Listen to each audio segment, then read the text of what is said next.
Good evening and welcome to Lilith, Defender of the Strong. If you don't know me, I am Sissy. I am the Vulva Des Wild. I will be your tour guide to the bad girl of the ancient world. We like to call her Lilith, or as most of us know her as, Dark Mother. Lilith is amazing, but let's discuss why she's amazing. First of all, let's light a red candle and let's invite her to join the party. What do you think? So, while I'm doing this, I want you to gather yourself a red candle. You can push pause now. You have pause in your pause with this being pre recorded. So, you can do that as you see fit. As you see, I have this beautiful red candle. I'm going to read an invocation to Lilith. So, this is how we're going to start tonight. Okay. So, I find that if you're going to talk about someone, it's best to have them present. What do you think? Let's do it that way. Lilith, like you, I embrace the truth. No matter how uncomfortable it is for others to accept, it is okay to do what is right for me. I don't have to be nice at the cost of myself. My sexuality, my body, my attention are mine to give. I freely choose my own path. I will not bow. I will not bend to the will of others. Lilith, grant me the strength to walk from all that no longer serves me. Give me your power so that I can rise. Y'all looking for a patriarch goddess? Boy, do I have one for you. She is the epitome of strength woman. And when I say strength woman, her story from the beginning to the end is nothing but a patriarchal take on a woman that was filled with power, sovereignty, and sacredness. The patriarch shakes as I say her name as she enters the room. Some of you were questioning why I wrote her as protector of the strong, because in every battle, we need someone to lead. People rarely go into large fights without someone who's eyeing them along. And Lilith is the huzzah you're looking for. So let's talk about ancient Lilith, predate Bible Lilith, okay? So we come upon this goddess, Anana. Do you know Anana? Great figure. Look her up. I'm not here to talk to you about her tonight. I'm just going to tell you a little bit about her story. So this halupla tree rolls in a great flood. Of course, Anana sees it. And she's like, great tree. Got to sit in it. Goes to build her throne there. A bird lives in the branches. A snake lives at the base. And Lilith dwells inside. First time we see Lilith's name. Okay. Predates Bible. Oh my gosh, there's a story prior to the Bible? Who'd have thought? I'm shocked. Do you see my face? Oh my goodness. I am not shocked. Then we come to ancient Samaria, where we hear about this demon named Lamasta. And Lamasta's tale is one of lust and power. And she comes and she gnaws on babies and eats them and drinks the blood of lustful men, and she chews on their bones. Just a evil demon that is the bringer of plagues and sickness. So this is another reference to Lilith. And then comes, ta-da, the whore of all whores, Lilith. Okay? Even before Eve's a bad girl, Lilith was the first bad girl. Are you ready? So you want to go old school and you want to be a bad bitch? You want to hang with a bad bitch? It's like that TikTok. I'm a bad bitch. Cut the bitch. Yeah, this is Lilith. Okay. So there are two versions of Genesis. The word of God is never contradicted, but yet it is. Listen up. Genesis 1 says man and woman were made from clay. Genesis 2 says woman was created from man. Oh, snap. Did that just happen? Did that just happen? That just happened. That just happened. Let me fill you in. So Lilith comes on the scene. She's created right side by side by Adam. According to the Torah, okay, Jewish book. You ever hear of it? Jewish book. Okay. Christians don't want to talk about that one. It exists. Okay. It's biblical. It's written. It's there. Get a book, read something. Okay. Go to the library, get the receipts. Next. Lilith doesn't listen.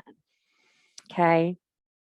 She's like, oh, listen, Adam, no, we're going to share these chores 50-50. We're going to live in this garden 50-50. We're going to share everything 50-50. Adam's like, hold up, bitch. No, I'm the man. I'm in charge. Lilith's like, no, I don't bow. That's not how this works. And boom, she's shucked out.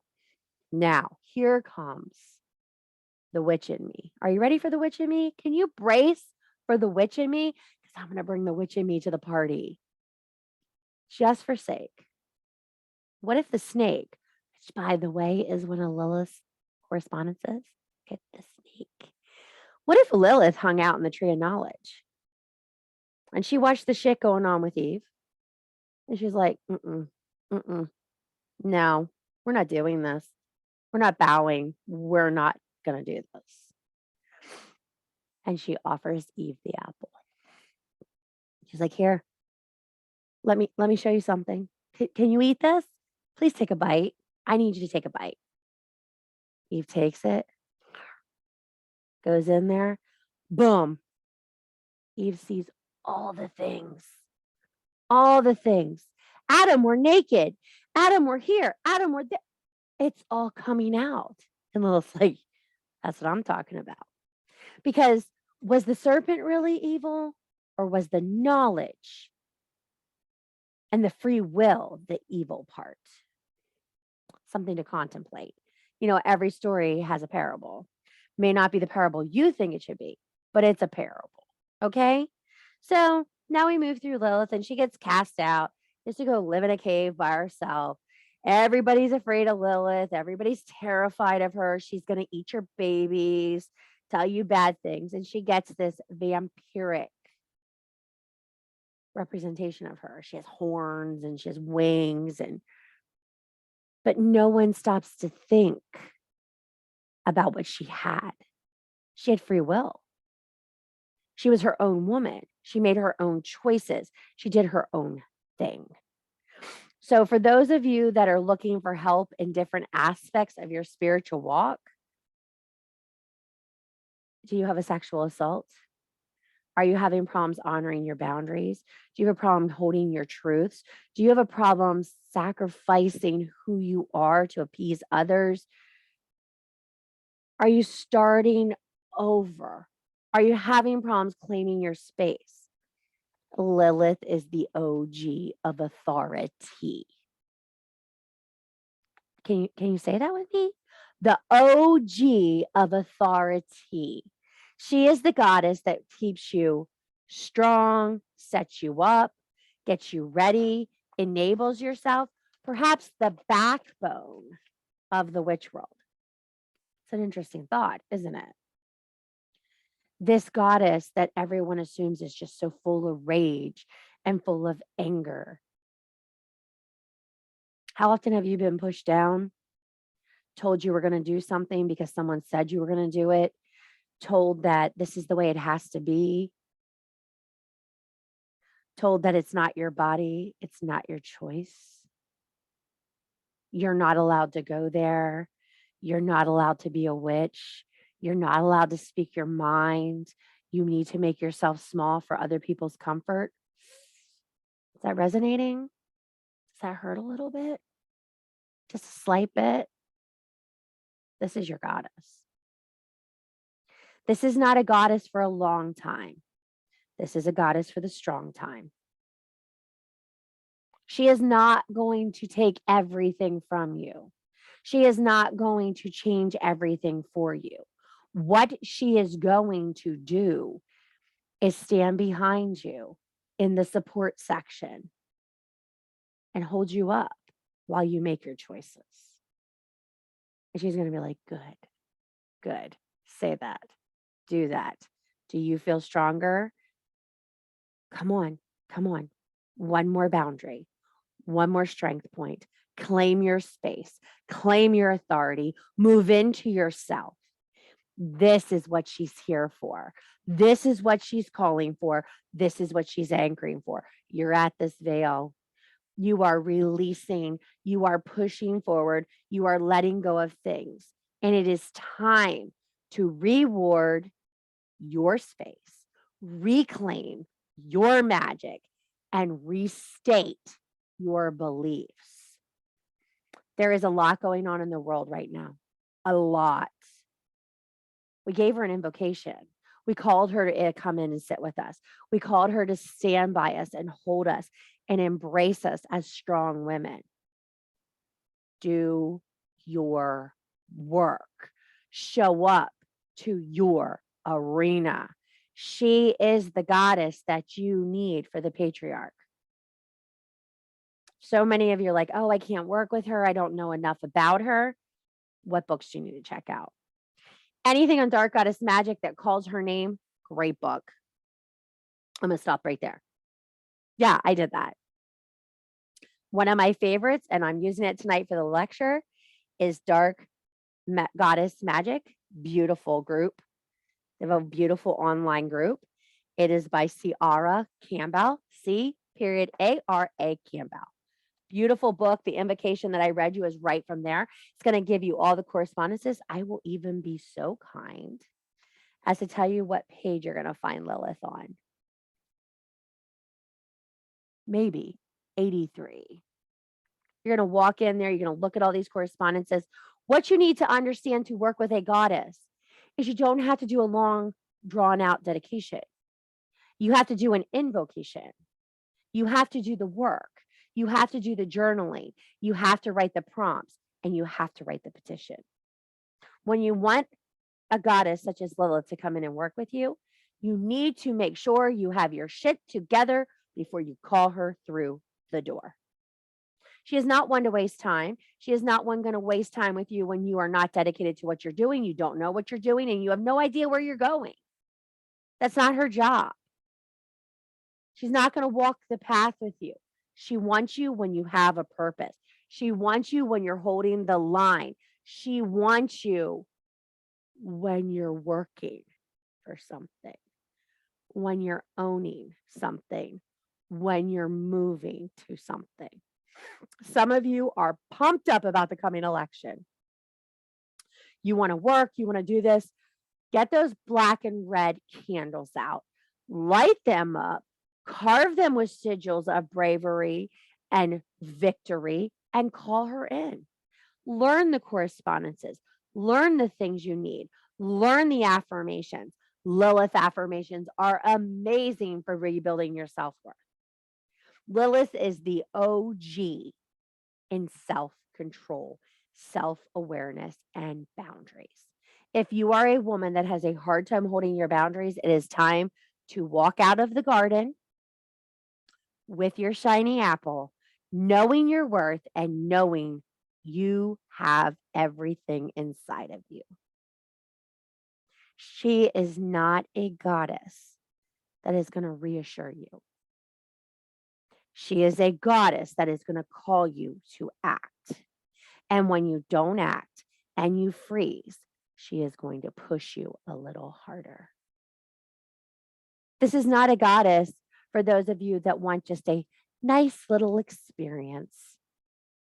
That's not what she is. She's not an Aphrodite. She's not a Hecate. She's not a Kali. She's a Lilith. And when you hear Lilith, you hear the lore, the demon goddess. You see her all over social media. They portray her in this sexy, robust, Rubenesque, dark-haired vixen that lures men to their death. Dare I say a succubus? She's really often referred to in similarities to the Lamai, or sirens, where she lures men and sucks the life from them, chews on the bones of discarded children and discarded lovers for her nourishment. A monster. Cultures have made her into this monster because when we don't understand something, we demonize it. As a culture, as a human race, when something is beyond the limitations that we are raised to believe what is right and wrong, we demonize it. And that is not how it needs to be. So, those of you who have been writing me going, Lilith isn't for the strong, she's for the weak. If you are weak, you will not fucking survive. I'm going to tell you that right now. Be full of rage, be full of hate, and be non directed. She has no use for you. It's when you have that righteous rage, when you have that direction in your heart, when you have the war drum pounding, because you know what you seek. She's there. She's there. She's coming. She's waiting, and she will strike with you. Lilith is not what society makes her to be. And I got another little hate me for saying it. She's not a long-term goddess. She's for the fight. She's for the right. She's for the boundary. And she's for the release. If you walk with Lilith long-term, you're going to have issues. Your triggers are going to be stronger. Your anger is going to be amplified. And your reasoning is going to be solidified in anger. So many of us walk around with a 1/4-inch fuse and don't know why we're getting lit up so hard, because we're unhealed. Lilith is best utilized by witches and magical workers who are working with a healed shadow. When you can recognize your anger, pinpoint where it came from, and make a target to use your righteous rage, you will be a better advocate for working with Lilith. Was that just gatekeeping? No. I was giving you my opinion of who should work with Lilith. You know, there's a Pennsylvania adage that you don't fly off the handle when you're full of shit. It's about 2 flies in a barn, but it's true. So many women are walking around hexing the patriarchy, hexing everybody, not knowing the facts. And you can't fight a battle unless you have the apple. It's a story. Yes. Yes, queen. Yes, it's a story. But no, queen, it's not a lie.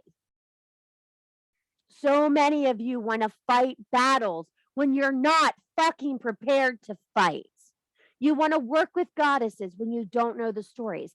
You want to dive into deep water when you don't know how to swim. At least get your book on. Put your gas mask on before you help the person beside you. Put the mask on yourself before you help the person beside you. Do you understand? Yes, I think you should work with Lilith. If you come to me and you ask me a question, you say, well, but do you think I should work with Lilith? I'm going to say, yes, I think everybody should work with Lilith. And then you're going to say, do you think I'm going to be effective working with Lilith? And I'm going to say, I don't know your walk. It's real simple. I don't know your walk. I don't know what you've done. I don't know what demons you've conquered. I don't know what demons you snuggle with. I don't know your story. So for me to tell you, you should or shouldn't work with a goddess, no. Do I think she's good? Yes. I love her. Some of the deepest sexual traumas I've had, I've worked through with Lilith. That righteous rage, going to her and saying, listen, this is what happened to me, and I'm so fucking angry, and I'm so fucking mad. Eventually, the screaming turned into singing of healing. And I know that sounds crazy to you, but it does. Alchemizing the pain that you feel through the war drum of your heart will change your path. That was a lot, wasn't it? But it's true. So, why is Lilith for the strong? Because you have to be strong to deal with your fears and your pain. They are not for the faint of heart. You went through them once. That's why they caused fear and pain. When you work through them, you're going to relive them. Some of you relive things a lot harder than you lived them the first time, because this time, you know what you would have done different. You know how the pain could have been stopped. You know how the assault could have not happened. You know how you could have not put yourself in that situation. You know how answering a question this way versus this way would have changed the whole trajectory, because you have hindsight. And as we know, hindsight's 2020. So this time when you retell the story to relay it to Lilith, you're going to go, I was to blame there. I made that choice. I did that. And your righteous rage all of a sudden becomes senseless blame. Tell the story like the narrator.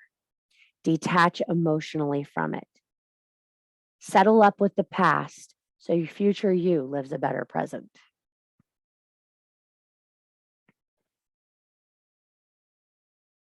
Settle up with the past so future you can live a better present. You have to look at yourself as existing in 3 times. There was past you. Past you had it all happen. Then there's going to be future you that's all healed. Present you has to bring them together and create the scar. You have to stitch yourself back together, mend yourself to move into your new direction. Lilith can help you do that. She can hold the space. She can control the liminal while you do this work. So many of you want to use her as a war drum for the patriarch. I support that. You do whatever you feel you need to do to move through, to support yourself in this situation. Just remember, Lilith is not used to create hate. She's not a recruiting tool. She is a deliverer of justice. She is a bearer of knowledge. Be prepared when you go to her with something you think is wrong. You may take time to realize it wasn't as wrong as you think. She's very much a golden apple holder. There's a lot inside of you that you're refusing to see for reality. She's giving you space to claim your authority. And that, my friend, is terrifying. Some of you are so scared to make decisions. You can't decide where you want to eat, let alone the direction of your life. Anxiety plagues every day for you. Getting out of bed is hard. Getting up off the floor sometimes is hard. Life is hard. And that's okay. Let life be hard just for today. Call Lilith forward. I need you to support me in finding my boundaries, limiting the drain from others, having other people take advantage of me because I'm not strong enough to make choices for myself. Get off your knees. Your goddess doesn't require you to bow. Get off your knees. No one requires you to be subservient. Get off your knees and look in the eyes of your goddess. Get off your knees.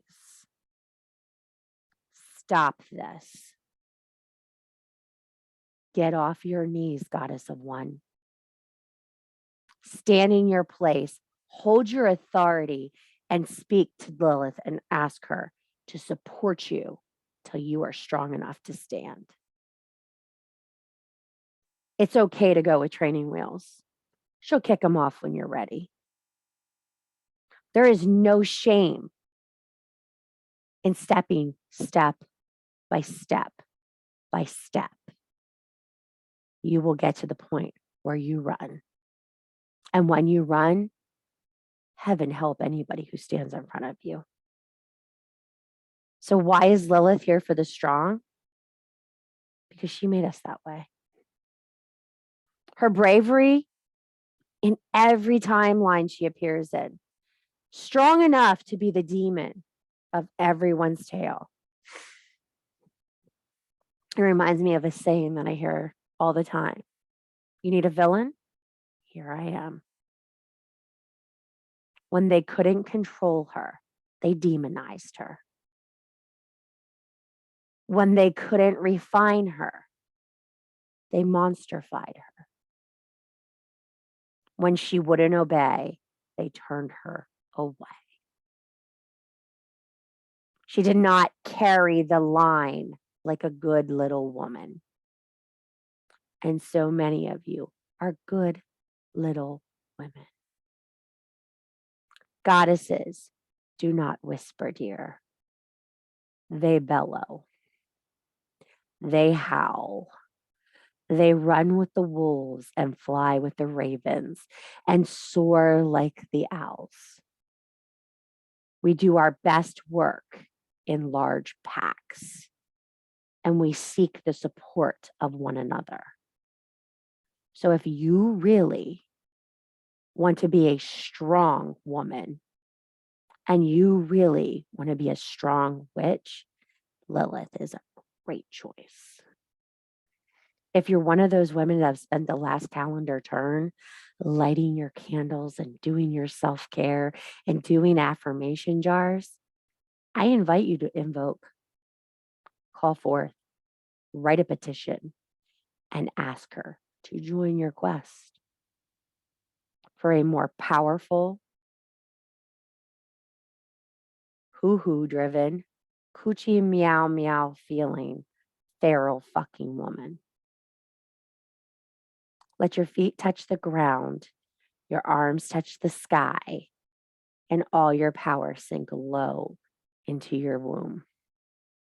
She will be there. So how are we going to do this? How are we going to walk with Lilith? How are we going to call her forth? You're going to find out some of the things that call to her. Do you want to find out some of the things that call to her?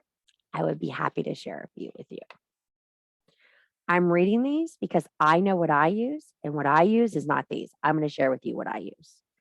So the book says serpentine, garnet, ruby, black obsidian, carnelian, jet, malachite, snowflake obsidian, black tourmaline, and black kyanite. I know you all love your kyanite. If you're anywhere in the witch world, kyanite rooms are all the rage. Colors, black, red, green, plants, thorny plants, roses, vines, tons and tons of vines. And the tree of life is a beautiful symbol for her. I have a tree of knowledge. So I have a brass tree that has little apples all over it. Love it. They're carnelian. My favorite piece on my altar for Lilith. What is the archetype of Lilith? Hellraiser. No, that is not her archetype. She is the rebel. She is the goddess of sacred sex and lust. She is the spirit of the wind and the storm.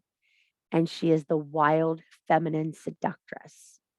So she is a feral sex goddess that likes thunderstorms and natural disasters. That kind of sound right? Yeah, because that's what she is. And what are her symbols? The owl, the snake, and the tree. Okay, let me tell you about my Lilith altar. I have an apple which holds a red candle, not a special apple, not a ceramic apple, not a brass apple, not a gold apple. I have an apple, a real apple.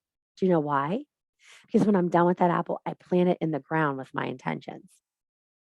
That's why. Next, I have black and red candles. I've never really done green. Black and red is my thing. I always give her a lush green cloth on my altar. I always give her fresh roses, and I like to drop a little meat on there every once in a while. I have a huge owl. He is made of the most beautiful feathers that you've ever seen. They're all white. It's a white owl on my altar.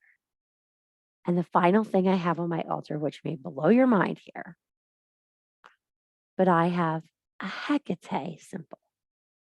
Because in my humble opinion, I look at Eve as Hecate because she became the goddess of witchcraft. And I really feel like Lilith brought Hecate to the tree, so she had the knowledge. That's how I look at it. You can have a different view. Scholars all over have different views about this, but I very much so believe these two goddesses work in conjunction with one another. And I love a good Lilith Hecate pairing. For me, it's like a beautiful steak and a rich bodied red wine. Just works. So when I sit at altar, that's what I do. When I write an invocation, I slip my finger open. I give her some blood. If it is my moon days, I give her moon days blood. Write the invocation. I put her symbol on the bottom. And I seal it up and I put it on my altar to sit.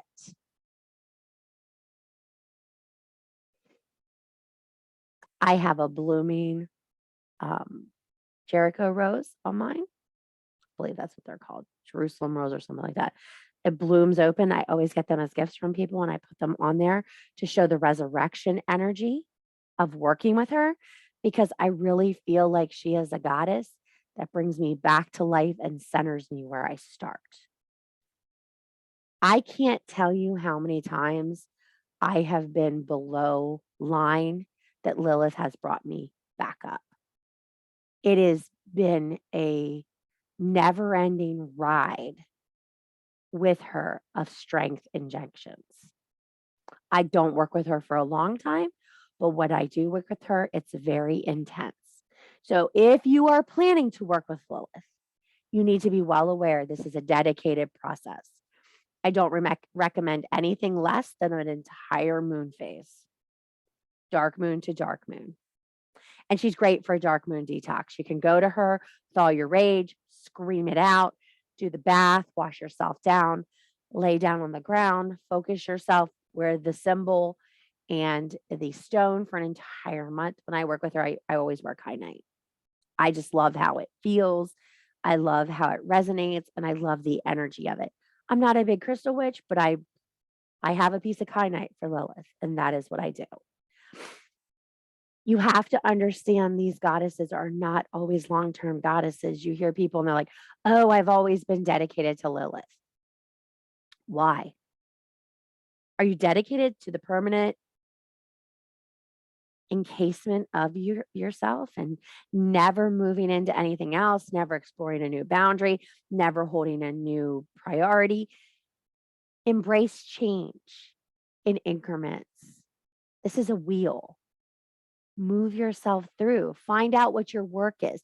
You're going into the burn months and you're going to have a lot of shadow.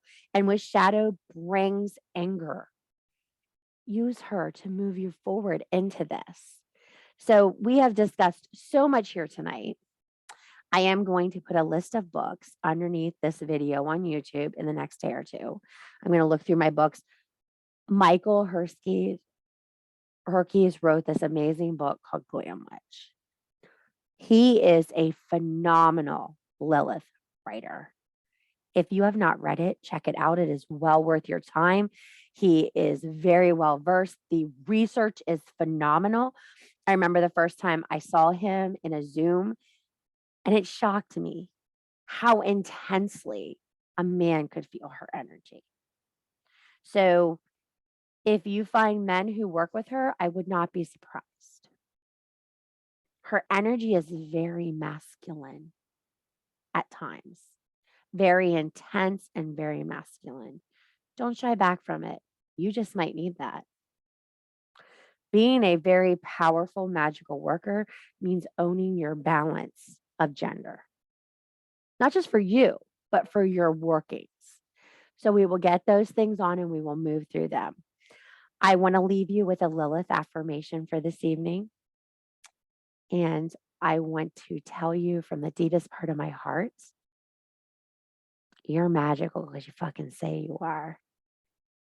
You have righteous rage and you have things to work through, or you wouldn't be here listening about Lilith. She puts things in your path when she knows you need them. If this lecture isn't for you tonight, thank you for coming. If this lecture is for you, welcome to the arena.